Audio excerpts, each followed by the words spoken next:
자, 이어서 저희가 매주 월요일 10시 30분은 리얼미터 이택수 대표님과 함께하는 시간인데요. 숫자로 보는 여러분들의 마음입니다. 매주 월요일 오전 10시 30분 국무요. 국민은 무엇을 요구하는가? 이택수 대표님 스튜디오 나오셨습니다. 안녕하세요. 네, 안녕하세요. 네, 안녕하세요. 네. 아유, 저희가 저번 주부터 이제 뉴스 길라잡이라고 해서 뉴스 한 주간에 있었던 뉴스를 좀 쭉 정리해서 같이 소통을 하고 있었는데 요 시간 바로 전에 쫙 하고 우리 대표님이 말술처럼 쫙 들어오셨어요. 네.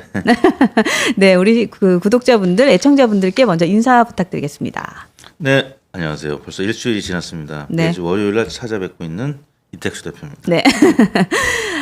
지난주 월요일이었습니다. 한동훈 대표가 당대표를 사퇴하는 기자회견이 있었습니다. 와, 그것도 사실 굉장히 까마득한 옛날 같은데 그렇죠. 아직 일주일밖에 안 됐어요. 그만큼 뭐 기사가 쫙 쏟아지고 있고 또 우리 구독자분들도 사실 한동훈 대표를 지지하는 분들이 굉장히 많으세요. 네. 글 보시면 아시겠지만 보고 싶어요. 언제 나오나요? 네. 여러분들 사퇴하신 지 일주일 됐는데 되게 먼 옛날 같다는 생각을 계속해서 하시는 것 같아요.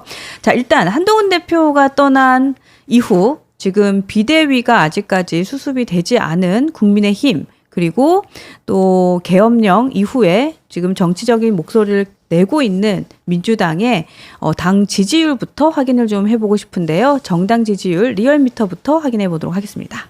네, 민주당이 50.3%, 국민의힘이 29.7%, 뭐 대략 5대3 비율로 민주당이 앞서는 것으로 나왔는데요. 추이를 보면은 민주당이 지난주에는 2.1%포인트 하락한 수치고요. 국민의힘은 4%포인트 오른 수치입니다. 그동안에 국민의힘이 좀 많이 빠졌다가 지난주에는 약보합으로 다시 좀 회복하는 그런 모양새를 나타냈고요. 민주당은 3주 연속 상승을 하다가 마감되고 조금 주춤해졌지만 그래도 5대3 정도의 지지율을 기록했습니다. 지난주에는 양당 간 격차가 윤석열 정부 이후에 최고치로 많이 벌어졌었는데 그 부분이 조금 완화가 된 거고요. 보수층이 좀 일부 결집한 측면이 있죠. 그러니까 그래도 지금 국민의힘이 왜 지지율이 올랐지? 말도 안 돼 이런 글이 올라오고 있는데 어쨌든 이제 이 지지율의 소폭 상승의 결과는 보수층이 그러니까 좀 그 콘크리트 지지층이라고 하는 보수가 조금 집결된 영향으로 보여지는 거라고 우리가 보면 되는 건가요? 네, 그렇습니다. 저희가 사실 여론조사 기관들이 여러 정당들이 있잖아요. 그런데 그 중에서 원내 정당 중심으로 이제 정당 지지도 보기를 구성하고 여론조사를 하고 있는데 그러다 보니까 지금 광화문에서 매주 시위하고 있는 자유통일당 등등 정광훈 목사가 하고 있는 그런 정당은 안 포함되어 있습니다. 만약에 이제 그 정당이 일부 뭐 우리공화당도 그렇고 약간 가장 오른쪽에 있는 정당들이 있다면 국민의힘에서 조금 일부 이탈해서 그쪽으로 갔었을 수도 있는데 뭐 대부분 조사기관들이 원내 정당 중심으로 여론조사를 하고 있기 때문에 그래서 국민의힘 빼고는 사실 개혁신당도 지금 아시다시피 허은하 대표하고 윤석 전 대표하고 갈등이 매우 심한 상황이기 때문에 보수층이 사실 갈만한 정당 보기 선택지가 없습니다. 그러다 보니까 그렇다고 이제 무당층으로 갈 건 아니고 그러다 보니까 국민의힘이 워낙 많이 떨어졌었기 때문에 조금 복원되는 그런 상황이었던 것 같고요. 한국갤럽 같은 경우는 한국갤럽의 정당 지지 조사도 좀 보여주세요. 민주당이 8%포인트가 오른 48%로 그러니까 민주당이 한 주에 8%포인트 가량 오른 적은 근래 들어서 제가 처음 보거든요. 이게 확 튀었죠. 많이 올랐고요. 국민의힘은 횡보했습니다. 24%. 원래는 한국갤럽 조사가 국민의힘하고 민주당이 늘상 거의 붙어 있는 그래서 실제 선거 조사랑은 좀 차이가 있습니다. 왜냐하면 한국갤럽은 대통령 지도를 먼저 묻고 정당 지도를 묻기 때문에 늘 여당 지지율은 조금 높은 편이고 야당 지지율 좀 낮은 편이라서 민주당이 늘 열세였던 그러니까 지난 8월 이전까지는 국민의힘이 좀 강세를 보였고 그러다가 지난 이제 9월 이후에는 민주당이 조금씩 앞서다가 지금은 거의 더블 스코어까지 앞서는 결과가 나왔습니다. 그 조국혁신당은 지금 4%포인트가 빠진 거죠? 그렇습니다. 요거는 이제 조국 대표의 구속의 직격탄이라고 보는 게 좀 합리적이겠죠? 구속 수감 이후에 조국혁신당이 리얼미터 조사에서도 2%포인트 빠졌는데 네. 갤럽 조사에서는 4%포인트 빠져가지고 4%. 그러니까 원래 양 조사 모두 한 8% 정도는 나왔었는데 네. 조국 전 대표의 구속 수감으로 일부 지지층이 좀 이탈한 상황이 나타났습니다. 아마도 그 이탈한 그 지지층이 민주당으로 같이 합류가 됐기 때문에 또 8%포인트가 오르지 않았을까라는 생각도 들고 네. 또 국민의힘에서 한동훈 대표를 지지하는 분들이 어떻게 보면 중도 보수 개혁 쪽에 지지를 네. 이제 좀 포함되는 분들이 많기 때문에 그분들도 어쩌면 민주당으로 좀 마음을 준 게 아닌가라는 생각을 하게 되네요. 그렇습니다. 그리고 좀 계층별로 보면은 네. 한국갤럽 조사에서 민주당 지지율이 대구 경북에서 네. 27%로 33%를 기록한 국민의힘하고 오차 범위 내에서 좀 팽팽한 수준. 네. PK 지역에서는 오차 범위 내지만 민주당이 좀 앞서기 시작했고요. 38대 36. 주말에 탄핵 찬성 집회가 지금 영남권에서도 뭐 2030 여성들 중심으로 많이 응원봉 들고 나오고 있기 때문에 네. 사실 대구 경북에서는 민주당 지지층이 좀 샤이 표심이거든요. 그래서 그동안에는 특히 전화 면접 조사에서는 민주당 지지율이 굉장히 낮게 나타났었는데 네네. 이제 탄핵 이후에는 조금씩 내가 민주당을 지지한다라는 의견이 네. 이 전화 면접 조사에서도 좀 나타나고 있고 ARS 조사는 뭐 리얼미터나 뭐 조원 CNI 뭐 등등 조사에서 이미 민주당 지지율이 대구 경북에서 30%대를 기록하고 있었거든요. 네. 이제 전화 면접에서도 30%에 근접한 결과들이 나오고 있고 뭐 70대 이상에서도 지금 격차가 많이 줄었어요. 70대 이상은 원래 국민의힘이 압도적으로 높았었는데 그랬죠. 네. 지금 갤럽 조사 보면은 33대 51로 한 8%포인트처럼 줄었고요. 네. 60대부터는 다 민주당이 높습니다. 원래 60대도 팽팽하거나 국민의힘이 높았는데 네. 계엄 이후에 완전히 60대도 돌아섰고요. 20대 같은 경우는 여성층은 완전히 이제 민주당 쪽으로 돌아선 반면에 네. 남성층은 아직도 좀 팽팽한. 그래요. 20대 남성은 군대를 지금 이제 갈 예정이거나 가 있거나 아니면 제대한 지 얼마 안 된 계층들이 좀 있기 때문에 네. 다소 보수적이어서 70대 이상하고 지표가 되게 비슷했었어요. 그러다가 지금은 60대 연령층하고 좀 비슷하게 다소 보수 성향이 조금 완화돼서 지금 60대랑 비슷하게 20대 연령 남성층도 조금은 민주당의 흐름에 동조하는 현상들이 나타나고 있습니다. 그런 얘기 하더라고요. 그러니까 20대, 30대 여성들이 그러니까 그렇지 않아도 민주당 쪽에 좀 마음이 있는 편이었는데 네. 이번에 실제로 총구로 이제 완전 무장한 군인들이 네네네. 이 세상 바깥으로 나와 있는 그 모습을 보고 네. 민주당 쪽의 지지로 완전히 확 쏠렸다 뭐 그런 얘기를 하더라고요. 그렇죠. 좀 충격을 받았을 거고요. 네. 남성층에 비해서 확실히 여성층이 20대 여성 또 30대 여성층이 민주당 지지 계층의 굉장히 중심축으로 어제 남태령에서 이제 트랙터 몰고 온 농민들 네. 뭐 시위에서도 어제 그제 굉장히 20, 30대의 참여율이 높았고요. 네. 뭐 그러다 보니까 여론조사에서도 그런 지표들이 아주 극명하게 나타나고 있습니다. 네, 제가 하나만 더 보고 싶은데 네. 지금 한국 리서치에서도 정당 지지율에 대한 그 조사가 있었는데 네. 여기서도 민주당이 8%포인트가 올랐더라고요. 그래서 아마도 민주당이 조금 상승세를 탄 것이 뭐 조금 이제 저번 주에서는 좀 보여지는 것이 아닌가라는 생각이 듭니다. 네, 이 MBS라고 하죠. 이제 네. 전국 지표 조사 4개 회사가 합니다. 엠브레인, 케이스텐 리서치, 코리아 리서치, 한국 리서치. 이번 주에는 이제 한국 리서치 담당이었던 것 같습니다. 네. 번갈아가면서 조사를 하는데 이 MBS 조사에서도 민주당이 아까 갤럽이랑 똑같이 민주당이 8%포인트나 오르는 수치를 네. 기록했고요. 국민의힘이 26%로 여기는 이제 다른 조사 기관들에 비해서 양당 간 격차가 아직 크지는 않습니다. 네. 13%포인트로 과거에 비하면 많이 벌어지긴 했습니다만 네. 한국 갤럽은 더블 스코어인데 여기는 아직 더블 스코어가 아니고요. MBS 조사가 상대적으로 굉장히 보수적으로 잡혔던 기관 조사 지표였고 네.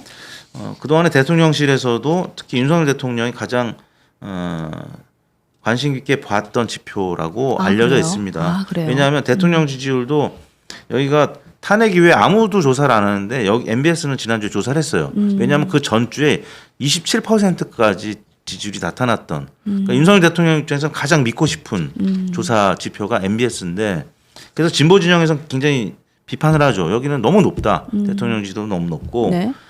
국민의힘 지지율도 너무 높다 했는데 지난주에 다른 조사기관들 다 안 했는데 여기만 대통령 국정수행 평가를 했습니다. 대통령이 국정이 마비가 됐는데 지금 정지가 됐잖아요. 그렇죠. 근데 몇 근데도 분 했습니다. 났나요? 왜냐하면 그 전주에 27%로 마감한 게 좀 찝찝했나 봐요. 네네. 그래서 다른 데는 다 10%대였는데 그렇죠. 한 자리 수가 나오고 막 이랬죠. 예, 그래서 여기도 이제 해서 10%대 중반 지지율을 마지막으로 발표를 한 것 같습니다. 아, 윤석열 대통령은 여론조사의 결과까지도 본인에게 유리한 것만 봤네요. 참 그것도 씁쓸한 그랬을 포인트. 가능성이 있고 이제 뭐 이네요. 본인뿐만 아니라 네. 그 밑에 그 정무수석실이 있잖아요. 네. 그러면 이제 정무수석실의 직원들이 네. 여론조사 지표 이제 정리해서 아마 보고할 텐데 전광판은 보지 않는다고 대통령이 얘기했지만 네. 그래도 안 받겠습니까? 그렇죠. 전광판은. 성적표인데 사실은 예. 그러다 보면 받겠죠. 봐야 되고. 아무래도 좀 우호적인 그리고 좀 비판적인 저 끝에 가 있는 여론조사 꽃 같은 경우는 네. 계엄군도 보내고 뭔가 지금 마음에 안 드는 거죠.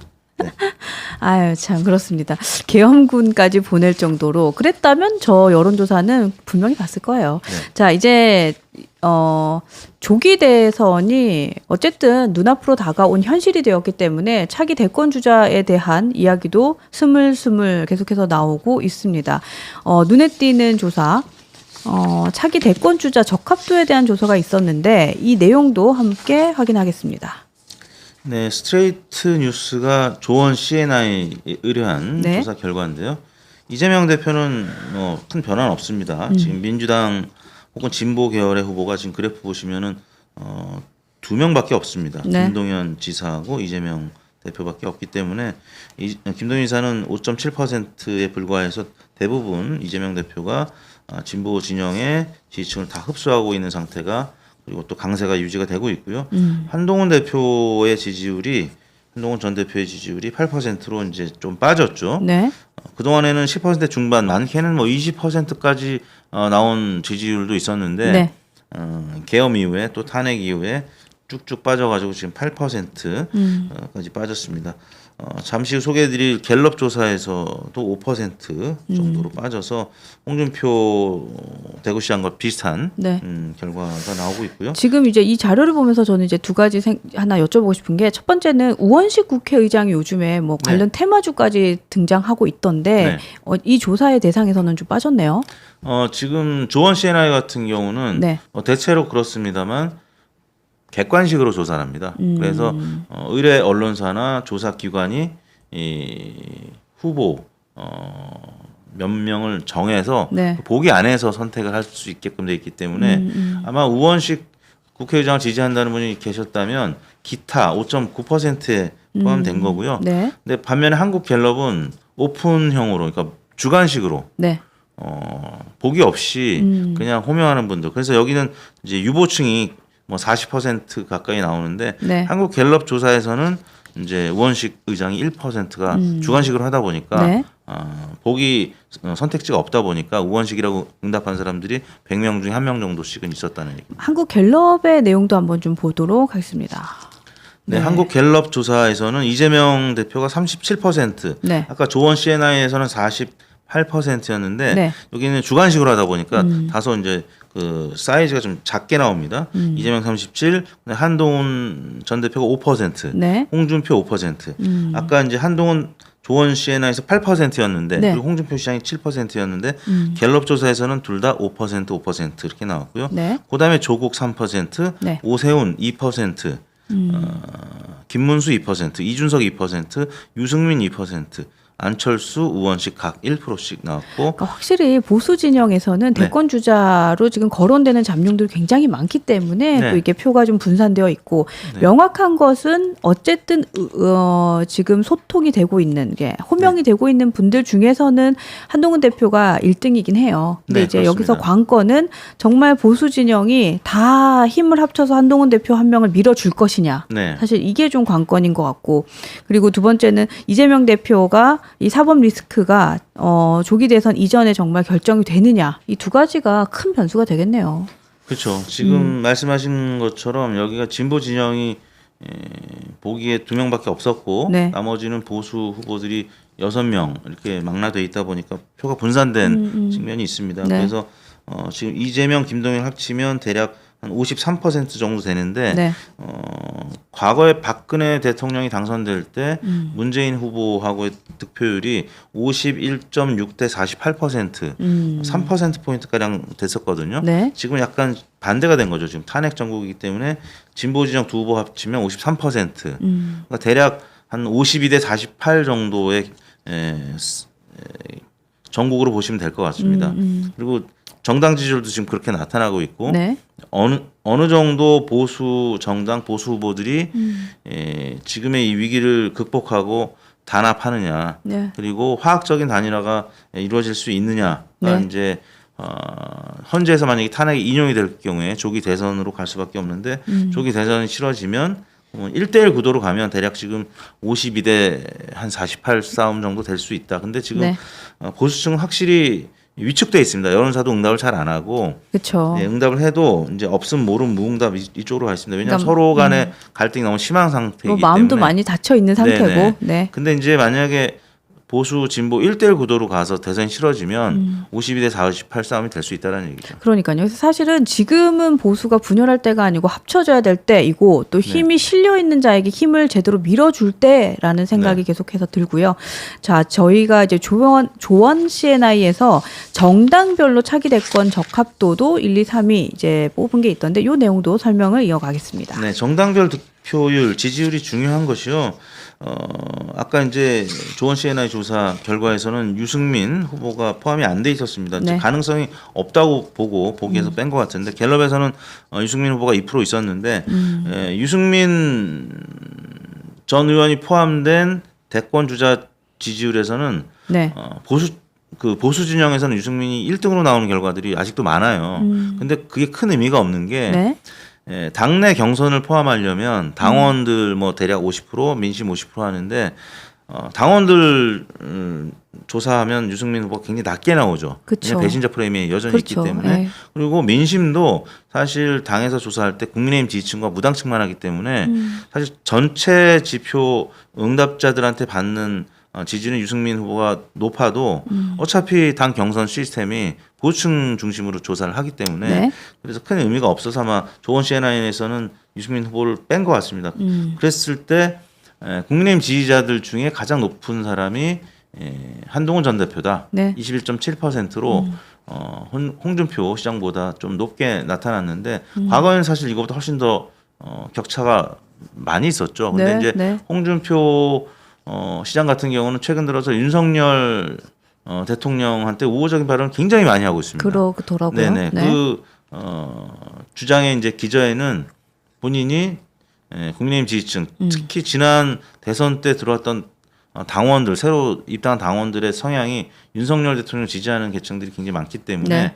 그래서 그런 발언을 계속 이어왔고 그러다 보니까 17.7%의 지지율이 나오고 있는 거거든요. 그래서 결국에는 만약 1대1 구도로 간다라고 하면 굉장히 팽팽한 상황이 될 수 있다. 이런 지표를 보여주는 거고 민주당 쪽은 뭐 사실 큰 그 의미를 부여할 수 없는 게 대부분 다 이재명 대표를 지지하는 네. 거기 때문에 이제 국민의힘 지지층이 누구 쪽으로 기울어질지 이 부분을 앞으로 보는 것이 관전 포인트일 것 같습니다. 그러니까요. 민주당은 사실은 이재명 대표의 사법 리스크가 어떻게 결정되느냐 그게 가장 큰 관건인 것 같고 네. 그리고 이제 국민의힘에서는 정말 한동훈 대표를 정말 그 보수 진영에서 이제 모든 걸 다 인정하고 확실히 밀어줄 수 있느냐 네. 그게 관건인데 글쎄요. 지금까지의 행보를 보면 잘 모르겠다는 생각이 들고 또 홍준표 시장은 그러니까 확실히 대권 욕심이 있으신 것 같아요. 그럼요. 지금 네. 이미 대권 체제로 들어갔다고 봐야 되겠죠. 확실히. 그런데 이제 국민 여러분들의 그 어쨌든 여론은 그 보수 그러니까 지금 대권에서 승리를 하기 위해서는 어쨌든 중도층을 잡지 않으면 안 되는 상황인데 네. 과연 홍준표 대표의 발언들과 지금 행보들을 보면서 중도층이 얼마나 마음을 열어줄까는 잘 모르겠어요. 그렇죠. 지금까지의 발언들은 보수층만 바라보고 네. 지금 극우 쪽만 바라보고 하는 네. 언행들이 너무 많기 때문에 글쎄요 중도층까지 안을 수 있을까가 굉장히 큰 리스크가 아닌가라는 생각이 그렇죠. 드네요. 지난 대선 때 네. 이제 경선 과정에서 굉장히 민심에서는 윤석열 대통령보다 앞서는 정도로 지지율도 높게 나왔던 분이었는데 지금 윤석열 대통령을 굉장히 옹호하고 또 명태균 씨와 관련된 그 공방이 계속 이어지고 있기 때문에 그러네요. 지금 명태균 씨 변호인 측에서는 홍준표, 오세훈 두 정치인에 대해서 황금폰만 공개가 되면 굉장히 큰 충격파를 줄 것이다라고 지금 예고를 하고 있기 때문에 그럴 것 같아요. 예, 네. 그래서 지금 확장성은 확실히 좀 떨어지는 그런 그렇죠. 지표들을 보이고 있고 그리고 또 그 황금폰에서 어쨌든 한동훈 대표만 지금 자유로운 상황이기 때문에 네. 지금 현재 이제 그 차기 대권 주자 1위를 달리고 있는 한동훈 대표가 어쨌든 시대의 부름으로 돌아올 것 같긴 한데 이걸 보수 진영에서 얼마나 밀어줄까 이 부분은 진짜 당원 여러분들의 힘이 정말 필요할 것 같고 또 재밌는 게요 대표님 저희가 이제 방송을 하다 보면 한동훈 대표 지지자분들은 지금 열받아서 막 탈당을 엄청 많이 하고 계신 거예요. 네. 그래서 이러한 것들도 여론조사가 있으면 아우 난 안 하고 말란다 하고 좀 치워버리는 그런 것들도 좀 있는 것 같아요. 그렇죠.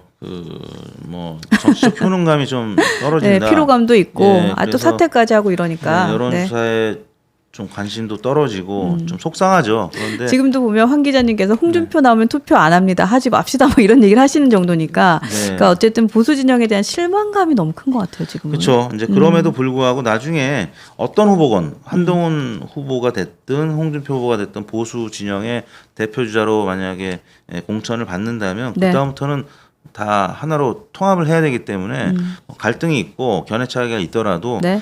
더 나아가서는 개혁 신당까지 다 이제 아우러야 네. 민주당하고 1대1 구도에서 이길까 말까 하거든요. 그래서 그러니까요. 경쟁이 좀 치열하더라도 너무 갈 때까지 가면 안 된다. 그럼요. 네, 뭐 그런 부분. 저번 주였나요? 저번 주 월요일에 저희가 매주 2시 이제 설주한 변호사가 저희 뉴스엔진 함께 하고 있는데 그 발언을 하셨어요. 그러니까 이준석 대표하고 한동훈 대표가 손잡으면 이거 할 만하다 이런 얘기 하더라고요. 그럼요. 그래서 지난번에 개혁신당 이준석 의원이 탄핵 관련된 네. 국회 투표할 때도 김상욱 의원한테 손을 내밀려고 하는 형 술 한잔 하자 뭐 이런 것도 공개가 됐잖아요. 결국에는 한동훈 대표한테까지 아마 개혁신당에서는 같이 하자는 제안을 할 가능성이 충분히 있는데 뭐 그거는 보수 진영에서는 나쁘지 않죠. 그렇죠. 네, 그동안에 윤석열 대통령이 계속 지지율이 빠졌던 게 뺄셈의 정치를 했기 때문에 근데 지금 다소 견해차가 있더라도 네. 덧셈의 정치를 해야 됩니다. 비판하더라도 모여서 토론하고 비판을 해야지 흩어져서 저 사람은 도저히 파선으로 인정할 수 없어 이런 스탠스를 취하게 되면 이재명 대표 혹은 이재명 대표가 이제 사법 리스크 때문에 출마를 못 한다고 해도 이 김동연 지사라든지 우원식 의장이라든지 여기는 지지층이 굉장히 견고하게 묶여 있기 때문에 그러니까요. 네, 그래서 그런 부분을 본다면 지금은 보수 진영이 싸울 땐 싸우더라도 뭉칠 준비를 하고 싸워야 됩니다. 그래서 지금 여론조사 마지막으로 한번 이어서 보면 좋을 것 같은데 내일이 대선이라면? 이라는 질문에 국민이 선택한 정당 후보는? 이라는 주제로 지금 여론조사가 하나 되어 있더라고요. 네, 이 질문은 이제 정당 지지율에다가 네. 내일이 대선이라면 어느 정당 후보를 뽑겠느냐? 그러면 이제 응답자들이 민주당 후보, 그러면 이재명 후보를 많이 떠올리겠죠. 국민의힘에서는 한동훈 또 혹은 홍준표, 오세훈을 네. 떠올리겠죠. 개혁신당에서는 이제 이준석을 떠올려서 정당 지지율에다가 개별 정치인들의 지지율까지 좀 합한 네. 성격의 결과라고 보시면 되는데 민주당 후보라고 하는 분들은 아까 앞서 있던 개별 후보들의 지지율 이재명 대표 또 김동연 지사의 지지율을 합친 것보다도 더 많이 나왔어요. 이면에 또 우원식 의장도 있고 뭐 등등 하다 보니까 그렇죠. 네.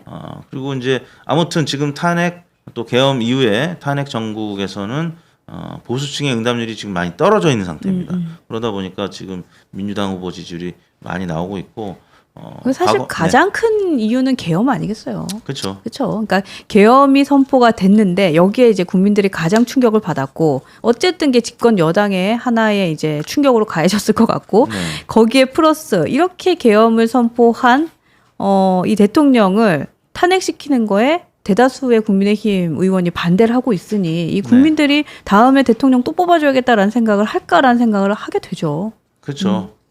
그래서 이제 보수 진영의 원로 분들 중에 유튜브 하시는 분들의 네. 얘기를 들어보면 네. 국민의힘이 지난 박근혜 정부 때 탄핵 트라우마에서 지금 벗어나지 못해서 지금 탄핵 윤석열 대통령 탄핵에 대해서 좀 저하고 네. 중진들이 특히 좀 소극적이잖아요. 지금. 잘못했다가 다음 자기네들 총선 혹은 뭐 광역단체 선거나 대선에서 불이익을 받을 수 있다라는 어떤 두려움 때문에 근데 네.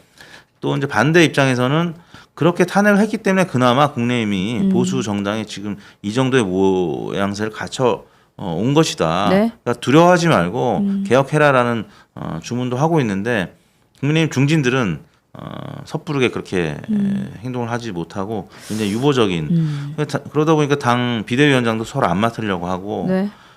그래서 지금 여의도 정가에서는 이제 권영세 의원 정도가 비대위원장으로 가능성이 있지 않을까. 네. 지금 다들 안 하려고 합니다. 아마 권영세 의원도 맡기가 부담스럽겠죠. 그렇죠. 그러니까 뭐 어쨌든 의원총회를 거쳐서 내부 사람이 하겠다라는 의견은 지금 합치한 것 같은데, 네. 그러니까 하기 부담스러운 것도 있는 것 같고, 또 뭔가 진짜 국민들에게 저항받고 있는 일이라는 걸 본능적으로 아는 것이 아닌가. 그럼요. 네, 라는 생각이 들기도 합니다. 그렇습니다. 이렇게 해서 저희가 이제 저번 주 한동훈 대표가 사직을 하고 사퇴를 한 이후에 정당의 지지율 그리고 또 조기 대선을 앞둔 현 시점에서의 차기 주자들에 대한 얘기까지도 좀 진행을 해봤는데 여러분들도 보시면서 좀 많이 답답하신 것 같아요. 예. 나경원 의원과 권성동 의원은 하고 싶어 한다는데요. 그렇죠. 권성동 원내대표는 하고 싶어 했던 것 같고요. 네, 그런 다만 게 나경원 보이죠. 의원은 하고 싶은 마음이 있었는지 모르겠는데 좀 적극적이지 않았고 또 대통령실에서도 그렇게 나경원 의원을 원하는 것 같지 않다라는 이제 정보가 있었고. 와, 지금에도 대통령실의 눈치를 보고 있다라는 것도 또 참 재미네요. 네, 지금 많이 여전히 보고 있다라는 정보들이 아이고, 있습니다. 참. 그래서 권영세 의원 정도가 용산하고도 좀 코드를 맞출 수 있고 왜냐하면 지금 용산 대통령실에서는 헌법재판소에서 기각될 거라고 이제 많이 기대를 하고 있기 때문에 그래서 그 이유까지 이제 계속 보고 있고 또 당의 중진들도 일부는 그렇게 생각을 하고 있고 내란이 아니다라고 보고 있는 분들이 계시기 때문에 네. 그래서 여전히 용산하고 소통하고 있는 그런 모양새가 아닌가 싶습니다. 그러니까요. 그러니까 비대위원장을 선출을 앞두고 일단은 뭐 입후보를 했다. 그리고 뭐 일주일이 지났는데 아직까지도 비대위원장도 선출 못했다라는 거에서 사실 또 국민들이 지금 실망하고 있는 것들도 있고 그렇죠. 또 일각에서는 그래도 최소한의 양심이 있다면 계엄 무효화 표결에 들어갔던 18명 중에 1명을 선출해라. 그렇지 네. 않으면 진짜 국민들이 네, 너무너무 이제 실망을 많이 할 것 같다라는 얘기도 있는데 어쨌든 그런 목소리를 잘 반영할지 뭐 생각이 듭니다. 잘 반영이 안 될 것 같은 생각이 계속해서 들기도 하고요. 네. 그렇습니다. 네, 이렇게 해서 저희가 매주 월요일 10시 30분 국무요. 네, 이거 진짜 잘 줄여주신 것 같아요. 저도 이름이 입에 탁 붙었다. 네. 국민은 무엇을 요구하는가. 네, 숫자로 바라보는 민심에 대한 이야기도 함께 했고요. 또 오늘 이어지는 라이브 2시에도 있고 4시에도 있거든요. 2시 라이브에는 설주한 변호사 보수를 보수하라. 네, 이름 저희가 확정했어요. 여러분들이 의견 많이 주셔서 사실 지난주에 보수로 보쌈하라 뭐 이런 얘기도 주셨는데 보수를 좀 혁신해보자라는 의견을 받들어서 저희가 보수를 보수하라 설주한 변호사와 함께 하고요. 또 오후 4시에는 팩트로 폭격하는 기자, 네, 강찬호 기자, 그리고 오늘은 특별 게스트로 김준호 대변인 함께 할 거거든요. 그래서 2시와 4시 라이브도 함께 해주시면 좋을 것 같습니다. 그리고 여러분들 좋아요, 알림 설정, 또 구독, 또 여러분들 댓글까지도 많이 해주시고요. 오늘도 슈퍼챗으로 응원해주신 분들 많이 계시는 것 같은데 킬리킴 7022님, 네, 저희 지원해주셔서 감사하고 올해까지 받고 있는 그 지원금은 저희가 사랑의 열매 불우한 이웃을 위해서 좋은 곳에 쓰도록 하겠습니다. 네, 오늘 이렇게 해서 10시 뉴스 길라잡이 10시 30분 국무요까지 같이 했습니다. 함께 해주신 여러분 감사하고요. 2시에 다시 찾아뵙겠습니다. 대표님 감사합니다. 네, 감사합니다. 고맙습니다.